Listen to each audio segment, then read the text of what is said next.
Kulisaz müğənni, əməkdar artist Mətanət İskəndərlinin haqqında maraqlı faktları təqdim edir. Mətanət Məhəmmədəli qızı İskəndərli 14 iyun 1963-cü ildə anadan olub.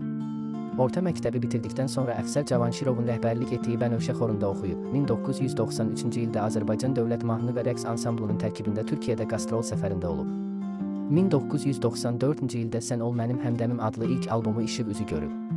Bu günə qədər 11 kompakt diski buraxılıb. Xarici ölkələrdə solo konsertlərlə çıxış edib. 1998-ci ildə Heydər Əliyev adına sarayda 2 günlük konsert verib.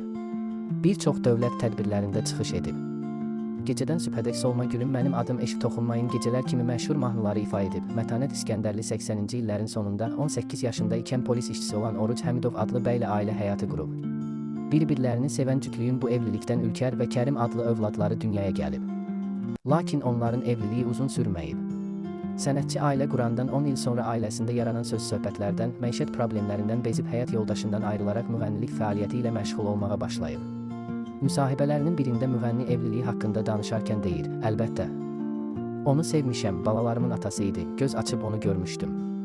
Uzaq qohum idik. Evlənəndə bir-birimizi heç görməmişdik.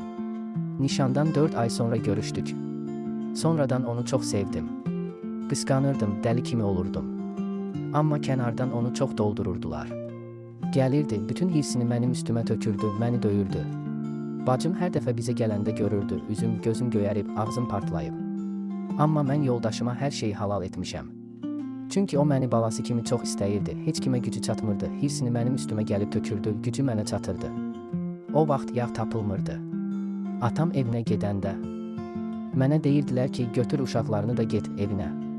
Çünki o vaxt bizə elə tərbiyə vermişdilər ki, ər evindəki problemləri valideynlərimizə deyə bilməzdik.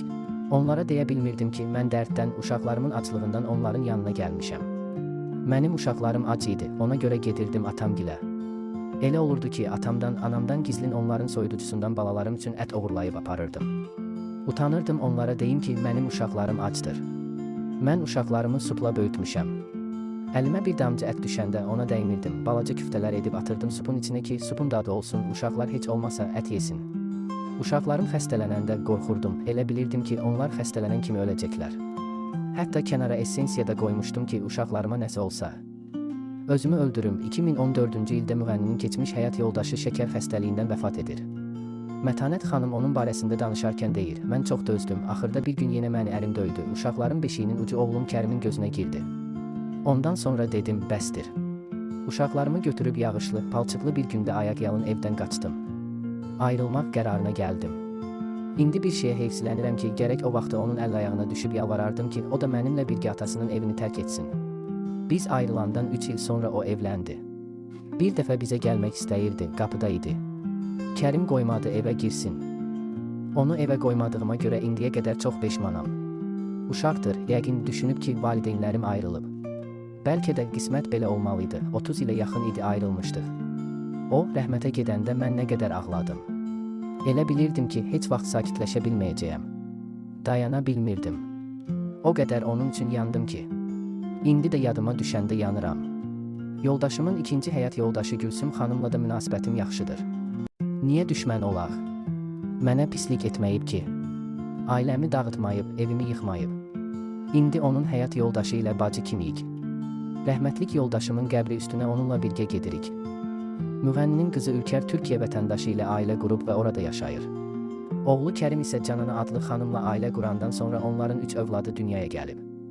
Lakin bir müddət keçəndən sonra cütlük arasında narazılıqlar başlayır, iş məhkəməyə qədər çatır və Kərimlə Canana boşanır.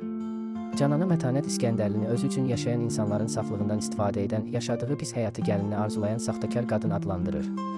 Uşaqları atalarında qalan Canana efirlərə çıxır, məhkəməyə müraciət edərək uşaqlarının ona verilməsini tələb edir. Apellyasiya məhkəməsində uşaqlar anaya verilir. Qanun hələ qüvvəyə minmədiyi üçün uşaqlar atası ilə qalır. Uzun zaman gəlini ilə arasında olan qalmaqala görə medianın gündəmində qalan müğənni bir müddət əvvəl oğlu Kərimlə rəqqasə Fatimənin ad gününə gedir. Həmin ad gününə gedən Canananın sözlərinə görə müğənni onu oradan qovdurub, məclisə dəvət edilməmişdim, jurnalist dostlarla konsertə gedirdik.